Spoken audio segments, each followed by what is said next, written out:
Everyone. तो हमने इससे पहले वाली वीडियोज़ में first chapter matter in our surrounding के क्वेश्चन आंसर पढ़े थे, तो अब हमें एनसीईआरटी के क्वेश्चन करने थे। तो जो पहले हमारा एनसीईआरटी का क्वेश्चन था उसमें बोला था कि क्या क्या चीज़ इसमें से मैटर है। उसके आंसर में पहला हमारा मैटर है चेयर। चेयर क्यों मैटर है? क्योंकि चेयर क्या करता है, अपना स्पेस लेता है। जिसका अपना स्पेस होगा वो क्या कराता है, मैटर। सेम एयर क्योंकि हमारे एटमॉस्फेयर में चारों ओर घूमती रहती है, वो भी अपना क्या लेती है, स्पेस लेती है। लेमन वाटर क्यों है? क्योंकि नींबू पानी को अगर हम गिलास में डालेंगे या किसी भी बीकर में किसी में भी डालें, कप में, तो वो भी क्या करता है, अपना स्पेस लेता है। तो lemon water smell of perfume. Smell of perfume क्यों है?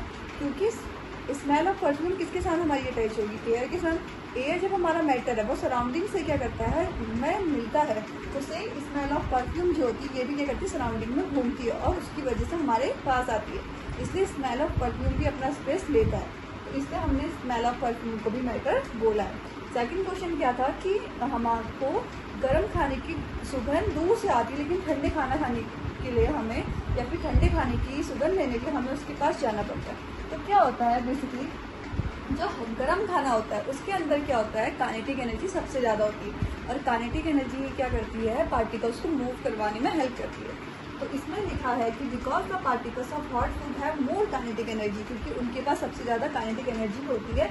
Enhance the rate of diffusion. Diffusion का मतलब होता है फैलना, किसी भी चीज़ का फैलने को हम क्या बोलते हैं, डिफ्यूजन। जैसे पानी में हमारी क्या फैलती है, इंक। अगर हम पानी में क्या करते हैं, इंक की ड्रॉप डाल देते तो वो फैल जाती है, तो इसी को हम डिफ्यूजन कहते हैं। Rate of diffusion is more than the particles of cold food, क्योंकि कोल्ड फूड में काइनेटिक एनर्जी नहीं होती है, जिसकी वजह से वो डिफ्यूजन नहीं कर पाता है। सेम हमारा उसका अपोजिट हॉट फूड में सबसे ज़्यादा काइनेटिक एनर्जी होती है और उसकी वजह से वो डिफ्यूजन कर पाते हैं।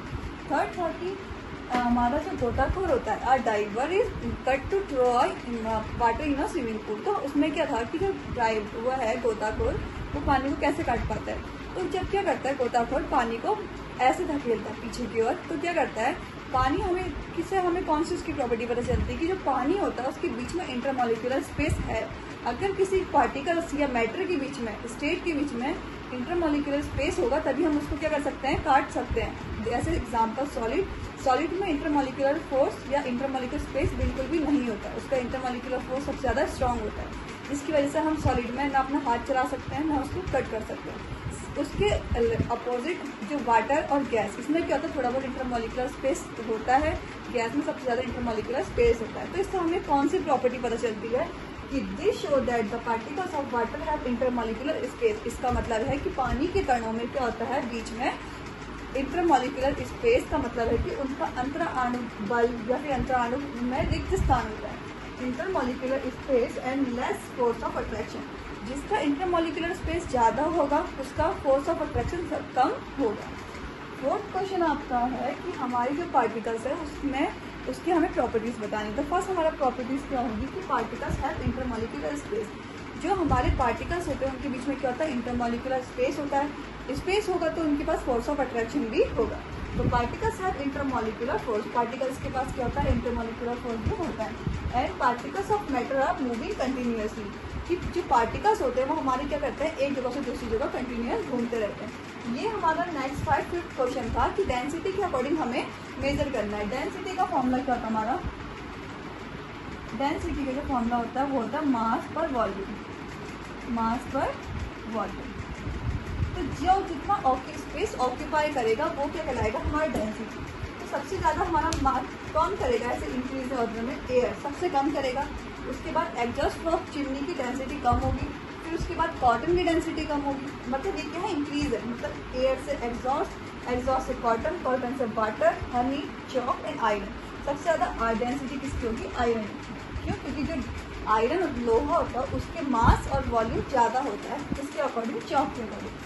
चॉक का भी अपना मास और वॉल्यूम है लेकिन आयरन के अकॉर्डिंग कम है, तो इसलिए हमने इसको ऐसे इंक्रीजिंग ऑर्डर में लिखा। अब जो हमारा नेक्स्ट क्वेश्चन था वो है क्या, difference the characteristics of three state matter.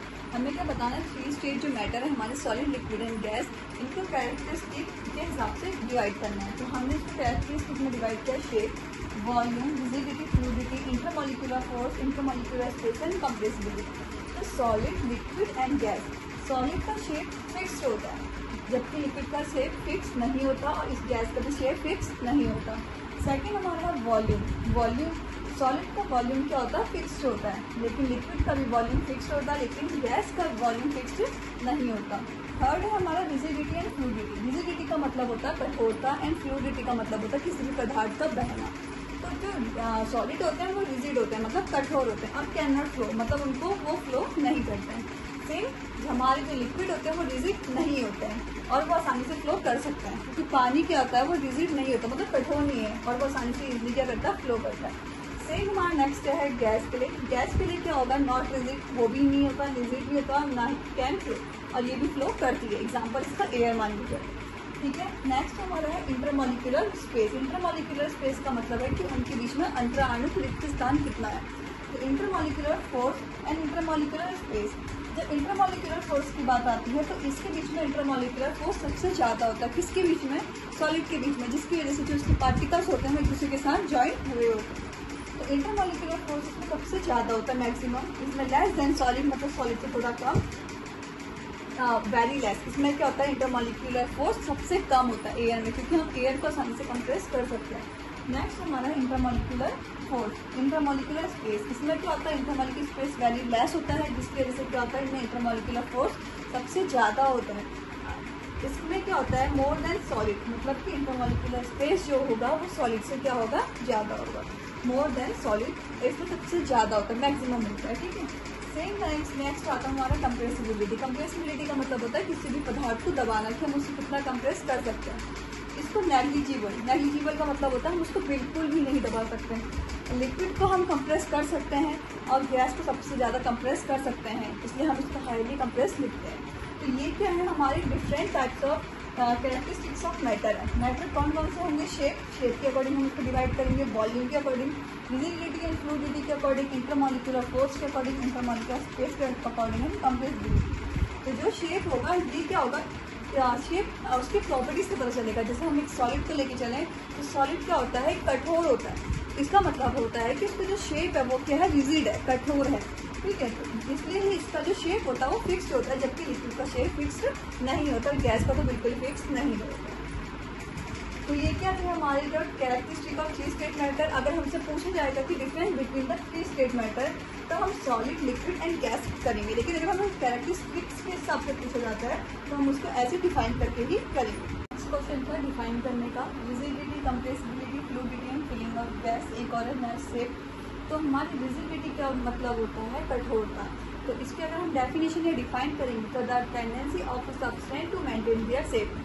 किसी भी ऑब्जेक्ट की या किसी भी सब्सटेंस की उसकी शेप को मेंटेन करने की जो प्रॉपर्टी होती है उसको हम क्या बोलते हैं, रिजिडिटी। ये कब होती है, जब हम उस पर बाहर से फोर्स क्या करते हैं, अप्लाई करते हैं। The tendency of a substance to maintain their shape when subjected to outside force. जब आउटसाइड फोर्स लगता है लेकिन तब भी वो अपना शेप क्या करता है, जैसा शेप उसका है वो वैसी ही टेंडेंसी पे रहता है। इसको हम उसकी क्या बोलते हैं, रिजिडिटी। कंप्रेसिबिलिटी का मतलब होता है किसी भी मैटर या सब्सटेंस को दबाना।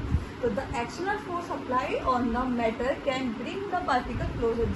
जब भी हम क्या करते हैं, किसी भी मैटर पर क्या कहते हैं, एक्सटर्नल फोर्स अप्लाई करते हैं, तो एक्सटर्नल फोर्स अप्लाई करने पर जो मैटर के पार्टिकल्स होते हैं वो दूर दूर होते हैं। तो जैसे ही हम उनको क्या करते हैं, कंप्रेस करते हैं, तो जो पार्टिकल्स होते हैं वो क्या करने लगते हैं, दूसरे के पास आने लगते हैं। तो इसको ही हम क्या बोलते हैं, कंप्रेसिबिलिटी। एग्जाम्पल इसका है लिक्विड एंड गैस, क्योंकि लिक्विड एंड गैस को ही हम कंप्रेस कर सकते हैं, सॉलिड को हम कंप्रेस नहीं कर सकते हैं, क्योंकि उसके बीच में इंटरमॉलिक्यूलर फोर्स सबसे ज़्यादा है। थर्ड है हमारा फ्लूइडिटी। फ्लूइडिटी का मतलब होता है किसी भी तरल पदार्थ का बहना, किसी भी पदार्थ का बहना या फिर किसी भी तरल पदार्थ का बहना क्या कहलाएगा, फ्लूइडिटी। तो the tendency of a particles to flow is called fluidity. किसी भी पदार्थ का बहना क्या कहलाएगा, हमारा फ्लूइडिटी। एग्जाम्पल इसका भी लिक्विड एंड गैस होगा। सॉलिड क्यों नहीं होगा, क्योंकि सॉलिड क्या है, एक कठोर है, मतलब रिजिड है। तो जब बॉडी रिजिड होगी तो वो फ्लो नहीं करेगी। नेक्स्ट हमारा है फिलिंग ऑफ गैस, मतलब हम कि गैस को कैसे भर सकते हैं। तो गैस है पार्टिकल वाइब्रेट रैंडमली। जब भी हमारे गैस का अगर हम एग्जाम्पल बनाएं तो गैस का ये बीकर है, इसमें क्या होता है, जो उसके पार्टिकल्स होते हैं वो इतने दूर दूर होते हैं। तो जैसे ही हम क्या करते हैं, इस पर एक्सटर्नल फोर्स अप्लाई करते हैं, तो ये पार्टिकल्स क्या करते हैं, एक दूसरे के क्लोज आने लगते हैं, ठीक है। जैसे कि इसके क्लोज आएंगे तो क्या करते हैं, यहाँ पर बहुत सारा हमें स्पेस मिल जाता है, जिसकी वजह से हम इसमें और ज़्यादा क्या कर सकते हैं, गैस को फिल कर सकते हैं, क्योंकि जो उसके पार्टिकल्स होते हैं वो तो एक दूसरे से दूर दूर गए होते हैं। तो जैसे ही हम इसमें प्रेशर अप्लाई करते हैं तो इसके बीच में हमें क्या मिल जाता है, स्पेस मिल जाता है। तो जैसे ही स्पेस मिलता है तो हम गैस को इसमें उसमें टर्न करते हैं तो वो स्पेस को अपना उस जगह पे जाके अपना स्पेस ले लेती है, जिसकी वजह से हम क्या करते हैं, इस गैस को किसी भी कंटेनर या फिर हमारे जो घर में LPG सिलेंडर होते हैं उनमें क्या कर सकते हैं, फिल करते हैं और यूज़ करते हैं। और हमारा था फीलिंग ऑफ गैस। इसके बाद फिर हमारा था शेप। शेप का मतलब होता है आकार। तो सॉलिड है मैक्सिमम इंटरमॉलिक्यूलर फोर्स। सॉलिड्स के पास सबसे ज़्यादा क्या होता है, इंटरमॉलिक्यूलर फोर्स होता है। ये हमारा एग्जाम्पल है सॉलिड का। सॉलिड है more intermolecular force and defined shape. उसके पास क्या होता है, शेप डिफाइंड होता है। क्यों? क्योंकि इसके बीच में क्या होता है, इंटरमॉलिक्यूलर फोर्स सबसे ज़्यादा होता है। और इंटरमॉलिक्यूलर फोर्स क्या करता है, इंटरमॉलिक्यूलर फोर्स ही क्या करता है, इसको एक शेप देता है। अगर इसका इंटरमॉलिक्यूलर फोर्स कम होगा तो वो क्या करेंगे, जो हमारे पार्टिकल्स होंगे वो थोड़ा थोड़ा दूर घूमने लग जाएंगे, जिसकी वजह से क्या होगा, उसको शेप नहीं मिल पाएगा।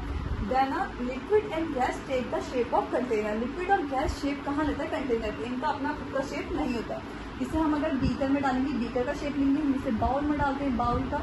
तो हम उसको जिसमें डालेंगे उसका शेप लेंगे। तो शेप का मतलब यहाँ पर आकार है, तो लेकिन शेप सिर्फ किसका होगा, सॉलिड का। लिक्विड और गैस का क्यों नहीं होगा, क्योंकि लिक्विड एंड गैस की जो इंटरमॉलिक्यूलर फोर्स होता है वो दूर दूर होता है, जिसकी वजह से इसके जो पार्टिकल्स होते हैं वो शेप नहीं ले पाते हैं। बस इनको किसी सहारे की जरूरत होती है।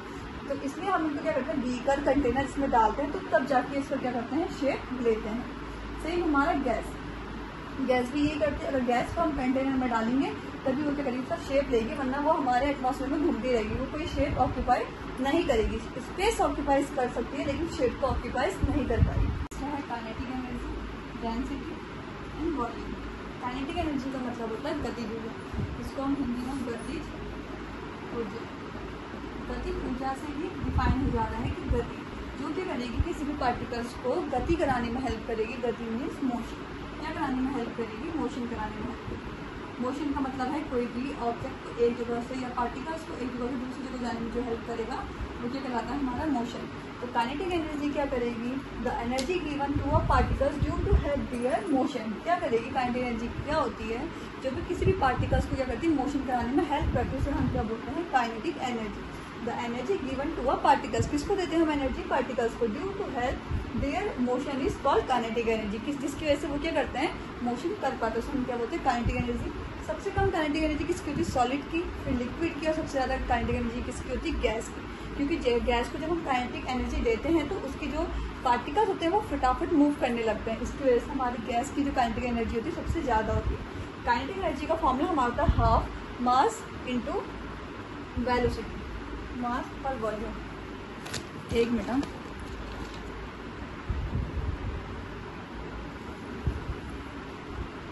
तो हमारा सॉलिड, लिक्विड एंड गैस, सबसे ज़्यादा काइनेटिक एनर्जी गैस की है। तो हमारा काइनेटिक एनर्जी का फॉर्मूला होता है हाफ mv², जहाँ m हमारा मास होता है, v हमारी होती है वेलोसिटी। वेलोसिटी का मतलब होता है कि हमारा मोशन कितनी तेज़ी से हो रहा है, उसको हम क्या बोलते हैं, वेलोसिटी। तो काइनेटिक एनर्जी का फॉर्मूला होता है हाफ mv²। सेकेंड हमारा है डेंसिटी। डेंसिटी का मतलब होता है घनत्व। घनत्व को मैंने तुम्हें बताया था, घनत्व बराबर क्या होता है, मास अपॉन वॉल्यूम। घनत्व का फॉर्मूला क्या होता है, मास पर वॉल्यूम। मास मीन्स द्रव्यमान, वॉल्यूम मीन्स आयतन।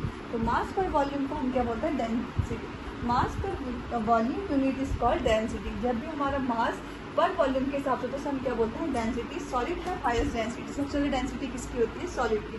क्यों? क्योंकि सॉलिड के पास सबसे ज़्यादा मास होता है और उसके पास ही सबसे ज़्यादा वॉल्यूम होता है, इसलिए सॉलिड के पास सबसे ज़्यादा हाईएस्ट डेंसिटी होती है। नेक्स्ट हमारा है वॉल्यूम। वॉल्यूम का मतलब क्या होता है, the amount of a space occupied the 3 dimensional. किसी भी ऑब्जेक्ट द्वारा तीनों डायमेंशन पर जितना वो स्पेस लेता है। तीनों डायमेंशन कौन कौन सी होगी, इसकी length, breadth and height. 3 dimension पर जितना वो स्पेस लेगा उसे हम क्या बोलते हैं, volume. The amount of a space occupied by a 3 dimensional by a close surface. ये हमेशा किस सरफेस में होता है, क्लोज सरफेस में। तो क्लोज सरफेस में जितना वो स्पेस लेता है तीनों डायमेंशन को, उसे हम क्या बोलते हैं, वॉल्यूम। वॉल्यूम का फॉर्मूला होता है length, breadth, height. Length, breadth, height एक तेजी से लेंथ है, तो इसलिए हम L इंटू एल लिखते हैं। यहाँ पे V इक्वल टू L2। और L हमारे किसको डिनोट करता है, मीटर। मीटर जो केल्विन तो सेल्सियस है, सेल्सियस टू केल्विन चेंज करना है। जो हमारा टेम्परेचर होता है ये आपकी क्लास में अभी सिर्फ C और K में ही डिनोट किया है, केल्विन एंड सेल्सियस। तो आपको क्या करना है, सिर्फ इन दोनों पर कन्वर्ट करना है। जब भी हमें क्या करना है, टेम्परेचर को केल्विन टू सेल्सियस या सेल्सियस टू केल्विन चेंज करना है, तो हम उसे कैसे चेंज करेंगे, C to K। C to K पे क्या हो रहा है, हमारा कोई भी ऑर्डर इंक्रीज हो रहा है, मतलब आगे की ओर बढ़ रहा है। तो जब भी कुछ चीज़ आगे की ओर बढ़ती तो हम उसमें क्या करते हैं 273 तो प्लस कर देते हैं। और K2C का मतलब है कि केल्विन टू सेल्सियस, हम उसको टेम्परेचर को लाना है। तो इसमें हमारा क्या हो रहा है, टेम्परेचर डिक्रीज हो रहा है, इसमें हम क्या करते हैं 273 माइनस करते हैं। आप इसको ऐसे भी रख सकते हो कि C2K हमारा क्या होता है, इंक्रीज हो रहा है, अल्फाबेट क्या हो रहा है आगे की ओर बढ़ रहा है इंक्रीज, एंड C2K क्या हो रहा है, डिक्रीज हो रहा है। ठीक है, K2C क्या हो रहा है, डिक्रीज हो रहा है। अब हमको पहला एक क्वेश्चन है 300 केल्विन को सेल्सियस में कन्वर्ट करना है। तो हम 3 डिग्री केल्विन को सेल्सियस में कैसे कन्वर्ट करेंगे, हम इसमें क्या करेंगे 273 माइनस करेंगे।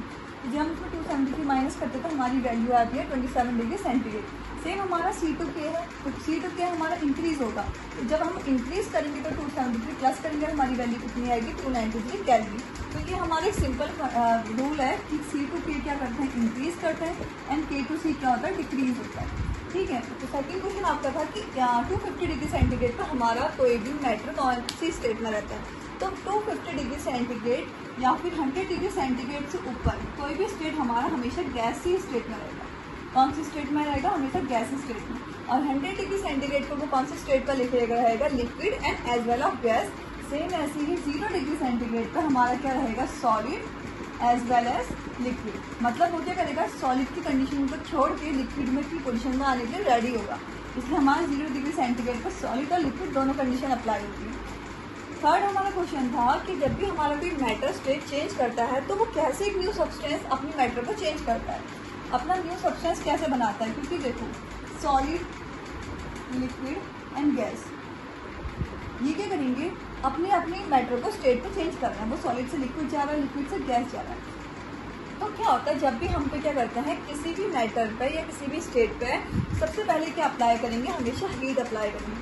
तो जब भी हम उस पर हीट अप्लाई करते हैं तो हीट अप्लाई करने से क्या होता है, उसके अंदर काइनेटिक एनर्जी आती है। काइनेटिक एनर्जी के आने से क्या होगा, के आने से क्या होगा कि जो उसके पार्टिकल्स होते हैं वो वाइब्रेट करते हैं। तो जैसे ही वो वाइब्रेट करने लगेंगे, मतलब उछलने लगते हैं, मतलब वाइब्रेट करेंगे, कंपन कह सकते हैं जिसको। तो वाइब्रेट करने की वजह से ये क्या करेंगे, फोर्स ऑफ अट्रैक्शन को तोड़ देंगे। अपनी जो फोर्स ऑफ अट्रैक्शन इनका है इसको क्या कर देंगे, ब्रेक कर देंगे। आकर्षण बल जिसको बोलते हैं उसको क्या कर देंगे, ब्रेक कर देंगे। जैसे ही उसको ब्रेक करेंगे तो क्या होगा, हमारा सॉलिड है अगर ये अपना फोर्स ऑफ अट्रैक्शन जो इसके साथ ऐसे कंबाइन हुआ है, इसको अगर ब्रेक कर देगा तो इसकी जो पार्टिकल्स होंगे वो थोड़ा थोड़ा दूर जाने लगेंगे। उससे कौन सी स्टेट बनेगी, उसकी लिक्विड। थोड़ी सी स्टेट कौन सी बनने लगी, लिक्विड। तो हम इसमें कैसे हमारा मैटर चेंज होता है, जब हम उसमें क्या करते हैं, हीट अप्लाई करते हैं, उनके में काइनेटिक एनर्जी आती है उनके पार्टिकल्स में, और वो क्या करते हैं उसके फोर्स ऑफ अट्रैक्शन को तोड़ देते हैं। और जैसे ही फोर्स ऑफ अट्रैक्शन टूटता है तो हमारा न्यू स्टेट ऑब्टेन हो जाता है। नेक्स्ट हमारा क्वेश्चन था कि हम कैसे, मतलब गैस हमारी कैसे कंटेनर में फिल होगी, या कैसे हम गैस को इसमें फिल कर सकते हैं किसी बीकर में। तो क्या होता है, जब भी हम गैस को फिल करते हैं तो हमारे को दो चीज़ें वैल्यूबल होती है। हमें क्या करना है, उसका प्रेशर बढ़ाना है। क्योंकि अगर हम उसको कम प्रेशर दिए, अगर हमारा ये बीकर है इसमें हम नॉर्मल प्रेशर अप्लाई करें तो हम इसके पार्टिकल्स को ईजिली पास नहीं ला सकते हैं। इसके लिए हमें क्या करना पड़ेगा, इसमें हाई प्रेशर देना पड़ेगा। जब हम इसमें हाई प्रेशर देंगे तभी क्या होगा, इसके पार्टिकल्स जो इतनी दूर हैं ये एक दूसरे के क्लोज आने लगेंगे। जब हम इसका हाई प्रेशर अप्लाई करेंगे तो हमें टेम्परेचर को क्या करना पड़ेगा, डिक्रीज करना पड़ेगा। क्योंकि अगर हमारा टेम्परेचर बढ़ेगा तो वो क्या करेगा, इतनी जल्दी प्रेशर नहीं दे पाएगा। जो पार्टिकल्स होंगे इनके अंदर काइनेटिक एनर्जी आ जाएगी, ये क्या करेंगे, फिर से घूमने लग जाएंगे। इसलिए हमें हमेशा टेम्परेचर को लो करना पड़ेगा, मतलब कम करना पड़ेगा, और किसको बढ़ाना पड़ेगा, प्रेशर को। तो जैसे ही हम इनसे क्या करते हैं, ये आपका 3 सिंबल है, इसमें क्या करते हैं, जैसे हमारा एक बीकर है, इसमें हमने गैस के लिए मॉलिक्यूलर्स दिखाए हैं। तो जैसे मॉलिक्यूलर्स अभी दूर दूर है, हमने इसमें एक्सटर्नल फोर्स अप्लाई किया, मतलब बाहर से एक बल या प्रेशर अप्लाई किया। तो जैसे ही हमने इसमें प्रेशर अप्लाई किया तो ये कुछ टाइम बाद क्या हुआ, अभी गैस स्टेट से थोड़ा बहुत क्लोज आने लगे, जो इसके पार्टिकल्स में थोड़ा बहुत पास आने लगे। तो जैसे ही लास्ट में और हम इसका एक्सटर्नल फोर्स और अप्लाई करेंगे, तो हम इसमें जब एक्सटर्नल फोर्स और ज़्यादा अप्लाई कर दें या प्रेशर ज़्यादा अप्लाई कर दें तो इसके जो पार्टिकल्स होते हैं वो एक लेयर के ऊपर आने लगते हैं, एक दूसरे के ऊपर आने लगते हैं, जिसको हम एज अ लिक्विड फॉर्म भी बोल सकते हैं, लिक्विड फॉर्म। और ये वाली प्रोसेस हमारी यूज़ होती है LPG। हम गैस होती है, क्योंकि हम LPG हमारी क्या है, लिथियम पेट्रोलियम गैस है, तो वो क्या है, एक गैस है, लेकिन हम उसको क्या करते हैं, कंप्रेस करके कौन सी फॉर्म में लाते हैं, लिक्विड फॉर्म पर। सॉलिड में क्यों नहीं लेके आते हैं, क्योंकि अगर हम सॉलिड में लाएंगे तो सॉलिड में क्या करेगा, उसका फोर्स ऑफ अट्रैक्शन ज़्यादा हो जाएगा, वो क्या करेगी, फ्लो नहीं करेगी, क्योंकि सॉलिड कभी भी फ्लो नहीं करते हैं। इसलिए हमारी लिक्विड गैस कौन सी स्टेट में चेंज हो जाती है, लिक्विड स्टेट में चेंज हो जाती है। एक्सरसाइज क्वेश्चन बेस्ड क्वेश्चन करते हैं NCERT। फर्स्ट आपको क्या है, फर्स्ट क्वेश्चन में Celsius to Kelvin and Kelvin to Celsius change करना है। तो C टू K करने के लिए हम इंक्रीज करते हैं, K टू C करने के लिए डिक्रीज करेंगे। तो जब हम C टू K चेंज करें तो हम 25 में कितना प्लस करें 273, जिससे हमारी वैल्यू क्या है 298 डिग्री केल्विन। सेम हम जब K टू C चेंज करेंगे 293 केल्विन में कितना माइनस करेंगे 273। क्योंकि हम K टू C क्या कर रहे हैं, हमारे अल्फाबेट डिक्रीज हो रहे हैं। अगर हम K टू C करें तो K इधर C इधर, इसका मतलब हो रहा है डिक्रीज। तो हम क्या करते हैं उसमें 273 को माइनस, तो हमारी वैल्यू आ गई 20 डिग्री सेंटीग्रेड। सही स्मेल जो होती है, परफ्यूम की स्मेल होती है वो फटाफट हमारे पास आती है। क्योंकि क्या होता है, जब पार्टिकल्स ऑफ एयर होता है उनके पास लार्ज स्पेस होता है। तो जब उनके पास लार्ज स्पेस होता है तो स्मेल जो परफ्यूम होता है वो क्या करता है, उन स्पेस पे या उन रिक्त स्थानों पे अपनी जगह भर लेता है, उन ब्लैंक स्पेस में अपना जाता है और कौन सी प्रोसेस स्टार्ट करने लगता है, डिफ्यूजन। डिफ्यूजन का मतलब होता है फैलना। डिफ्यूजन का मतलब क्या होता है, फैलना। और वो क्या करता है, उन पार्टिकल्स के अंदर जाने के बाद फटाफट क्या करता है, फैलने लगता है। इसी को हम डिफ्यूजन की प्रोसेस करते हैं। डिफ्यूजन का मतलब होता है किसी भी चीज़ का प्रसार करना। नेक्स्ट क्वेश्चन था कि एयर वायु के बीच में क्या क्या विशेषताएं होती हैं। Air have higher speed and have higher intermolecular space. Air के पास क्या होती है, सबसे ज़्यादा स्पीड होती है और उनके बीच में इंटरमॉलिक्यूलर स्पेस भी लार्ज होता है, जिसकी वजह से जो हमारे पार्टिकल्स होते हैं वो ईजिली उनके अंदर चले जाते हैं। जैसे हम हॉट फूड को ले लें एग्जाम्पल, या परफ्यूम को ले लें, सेम यही करता है। हॉट फूड में काइनेटिक एनर्जी आ जाएगी, इसमें भी क्या होगा, जो स्मेल ऑफ परफ्यूम पे क्या होगा, फटाफट से इसकी जो पार्टिकल्स होंगे वो इन जगहों पे जाने लगेंगे। ये बीच में ब्लैंक जगह है, इस पर जाने लगेंगे और इसको स्पेस को पूरा फिल कर देंगे और फटाफट क्या करने लगेंगे, डिफ्यूजन करने लगेंगे, मतलब फैलने लगेंगे। नेक्स्ट आपका क्वेश्चन था कि आकर्षण बल के हिसाब से हमें या फिर फोर्स ऑफ अट्रैक्शन के हिसाब से हमें क्या करना है, इनको अरेंज में लगाना है। तो सबसे कम फोर्स ऑफ अट्रैक्शन ऑक्सीजन का होगा, क्योंकि ऑक्सीजन एक गैस है और गैस के पार्टिकल्स क्या होते हैं, दूर दूर होते हैं। उसके बाद वाटर क्योंकि एक लिक्विड है, इसमें फोर्स ऑफ अट्रैक्शन कम होगा।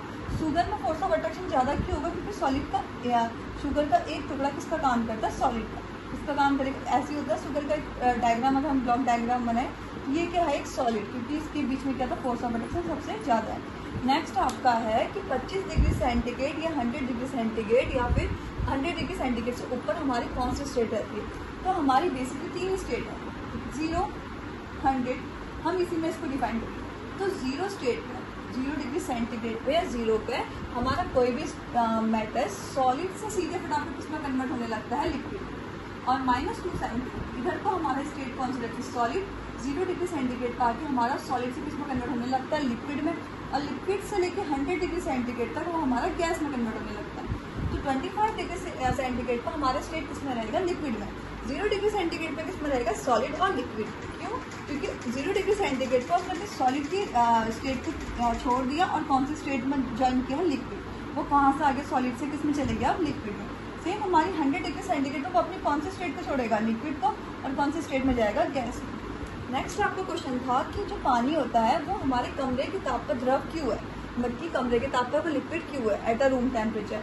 तो जो क्या कहते हैं, पानी होता है या वाटर होता है, उसका फ्रीजिंग पॉइंट कम होता है। अगर किसी का फ्रीजिंग पॉइंट कम है तो वो फटाफट नहीं जमेगा। इसका फ्रीजिंग पॉइंट कितना होता है, 0 डिग्री सेंटीग्रेड। इसका मतलब जो हमारे रूम का टेम्परेचर अगर 0 डिग्री सेंटीग्रेड हो गया तो तब क्या करेगा, पानी जमने लगेगा। एग्जाम्पल, हम फ्रीज में जब इसको रखते हैं, फ्रीज में पानी को रखते हैं तो वो जमने लगता है, क्योंकि फ्रीज का जो फ्रीजिंग पॉइंट होता है वो 0 डिग्री सेंटीग्रेड होता है। इसकी वजह से हमारा पानी जमने लगता है। एंड बॉइलिंग पॉइंट क्या होता है इसका, 100 डिग्री सेंटीग्रेड। हमारे रूम का नॉर्मल टेम्परेचर 50 समथिंग होगा, इससे ऊपर हमारा टेम्परेचर नहीं जाएगा। 50, 35, 40, 45 या फिर 32, इतना। तो ये ना हमारे फ्रीजिंग पॉइंट के बराबर जाएगा, ना बॉइलिंग पॉइंट के से ऊपर जाना। इसलिए हमारा पानी क्या करता है, कमरे के ताप पर कौन सी स्टेट में रहता है, लिक्विड में। सेकंड एक और क्वेश्चन है कि जो लोहे की अलमीरा होती है, आयरन अलमीरा होती है, ये हमारे रूम टेम्परेचर के हिसाब से क्यों सॉलिड है, ठीक है। इसको तो रूम टेम्परेचर के हिसाब से अगर गर्मी हो रही तो इसको भी क्या होना चाहिए, मेल्ट होना चाहिए। जो आयरन होता है इसका मेल्टिंग पॉइंट हाई होता है। मेल्टिंग पॉइंट का मतलब होता है गलनांक। मेल्टिंग पॉइंट को क्या बोलते हैं हिंदी में, गलनांक। किसी भी स्टेट का क्या करना है, उसको मेल्ट कराना, मेल्टिंग पॉइंट कहलाता है, ठीक है। तो इसलिए हमारी आयरन क्या होती है, कमरे के ताप पर द्रव नहीं, कमरे के ताप पर ठोस इसलिए है क्योंकि इसका मेल्टिंग पॉइंट हाई हो। 273 केल्विन पर हमारा बर्फ और पानी में सबसे ज़्यादा ठंडक बर्फ से होती है। जब इसको क्या करता है 273 केल्विन के बाद मेल्ट करता है। तो at 273 kelvin ice will be absorb heat energy और little heat from the surrounding. तो जब भी हमारी आइस क्या होती है 273 केल्विन पर क्या करने लगती है, मेल्ट होने लगती है, वो क्या करती है, सराउंडिंग से या फिर अपने बाहर से हमारे एटमॉस्फेयर से क्या लगती है, हीट एनर्जी लेने लगती है, हीट एनर्जी और लेटेंट हीट लेने लगती है। क्योंकि जब हम किसी भी सॉलिड को अगर बाई चांस हमें उसको लिक्विड की स्टेट में चेंज करना तो हम उसको क्या देते हैं, हीट देते हैं। क्या होता है जब आइस क्या करने लगती है, मेल्ट करने लगती है, वो क्या करती है बाहर सराउंडिंग या फिर क्या कहते हैं मीडियम से, परिवेश से क्या करने लगती है, हीट लेने लगती है। तो वो हीट क्या होती है, इसके अंदर चली जाती है, वो पार्टिकल्स के अंदर जो है वहाँ जाने लगेगी। तो जिसकी वजह से इसलिए क्या करेगी, हीट इसके फोर्स ऑफ अट्रैक्शन को ब्रेक करेगी। जिसकी वजह से हमारा क्या होता है, जब ये फोर्स ऑफ अट्रैक्शन को ब्रेक करने लगेगी तो हमको क्या सबसे ज़्यादा ठंडा किस लगेगा, आइस से। क्योंकि लिक्विड के पास लेटेंट हीट और हीट एनर्जी नहीं होती है। क्योंकि पानी के पास क्या होती है, लेटेंट हीट और हीट एनर्जी नहीं होती है। क्योंकि जब हम उसको गर्म करेंगे तब हो जाके उसके पास होगी, वैसे उसके पास लेटेंट हीट और हीट एनर्जी नहीं होती है। तो सेम किसके पास होगी, सॉलिड को जब हम गर्म करेंगे तो वो क्या करती है, 273 kelvin ice will be absorb heat energy. Ice क्या करने लगती है, हीट एनर्जी को एब्जॉर्ब करती है और latent heat from the medium, कहाँ से लेने लगती है, लेटेंट हीट मीडियम से जो उसको गिवन होता है, to overcome fusion and transform into water. जिसकी वजह से क्या करने लगती है, फ्यूजन की स्टेट में जाने लगती है और किसमें आने लगती है, वाटर की स्टेट में। फ्यूजन में क्या होता है, जब हमारा सॉलिड स्टेट कौन से स्टेट में आने लगता है, लिक्विड स्टेट में। सॉलिड स्टेट छोड़ के कौन सा स्टेट आता है, लिक्विड स्टेट। इस स्टेट को इस प्रोसेस को हम बोलते हैं फ्यूजन। ठीक है। सेकेंड आपको क्वेश्चन था कि स्टीम, हमको स्टीम से जलना ज़्यादा कठिन दर्द करता है या फिर पानी से जलना। स्टीम क्या होती है, स्टीम होती है भाप। ठीक है। स्टीम कहाँ पर जाएगी, 100 डिग्री सेंटीग्रेड पर। ठीक है। और पानी उबलेगा, मतलब वाटर, हॉट वाटर, ये भी क्या करता है, 100 डिग्री सेंटीग्रेड पर जाकर ही उबलेगा। लेकिन जो स्टीम होती है इसके अंदर क्या होती है, एक लेटेंट हीट छुपी होती है। लेटेंट हीट होती है जिसे हम बोलते हैं गुप्त ऊष्मा, हिंदी में बोलते हैं गुप्त ऊष्मा। ये गुप्त ऊष्मा इस पर कहाँ से आती है, जब हम इस पर क्या करते हैं, हीट अप्लाई करते हैं तो ये पार्टिकल्स क्या होते हैं, इसके कुछ अंदर जाने लगते हैं। ठीक है। और कुछ चीज़ें बाहर से सराउंडिंग से लेता है, जिसकी वजह से इसमें क्या होती है, अंदर एक लेटेंट हीट छुप जाती है। जिसकी वजह से हमको ये उबलते हुए पानी से ज़्यादा किसमें दर्द होता है, जलने से, भाप से। क्योंकि जब रोटी का एक टुकड़ा होता है तो रोटी में CO2 होती है। तो रोटी में क्या होती है, कौन सी गैस होती है, तो इसका बेस्ट एग्जांपल है हमारे घर में बनने वाली रोटी में कौन सी गैस होती है, CO2। ठीक है। कार्बन डाइऑक्साइड की वजह से वो क्या करती है, फूलती है। तो जब वो फूलेगी तो हम क्या करते हैं, अगर उसकी हल्की सी भी भाप या स्टीम हमारे हाथ में पड़ती है तो हमें दर्द होने लगता है, गरम जलने जैसा लगता है। वो क्यों, क्योंकि इसके अंदर कौन सी हीट छुप जाती है, लेटेंट हीट। इसके अंदर कौन सी हीट होती है, लेटेंट हीट, जिसकी वजह से हमें क्या होने लगती है, बहुत ज़्यादा तेज़ी से क्या करने लगती है, जलन होने लगती है। किसके अकॉर्डिंग, गर्म पानी के अकॉर्डिंग। अगर गर्म पानी में होगा थोड़ी देर होगी फिर उसको हमारा नॉर्मल हो जाएगा। Steam eight 100 degree centigrade will produce more burn. 100 degree centigrade पे जाके जो स्टीम होती है वो बहुत ज़्यादा दर्द करने लगती है, बर्न करने लगती है, हमको बर्न कर देगी। The extra heat is hidden in it call latent heat. उसके अंदर क्या होती है, कौन सी हीट छुपी हुई होती है, हिडन हीट बोलते हैं जिसको गुप्त ऊष्मा। Where is the boiling water does not have the hidden heat. जिसके अकॉर्डिंग हमारी जो बॉइलिंग पानी, मतलब गर्म पानी है, उसके पास लेटेंट हीट नहीं होती है। लेटेंट हीट किसके पास होती है, हमारी सिर्फ स्टीम के पास, जिसकी वजह से हमें क्या करना होता है, जलन ज़्यादा होती है।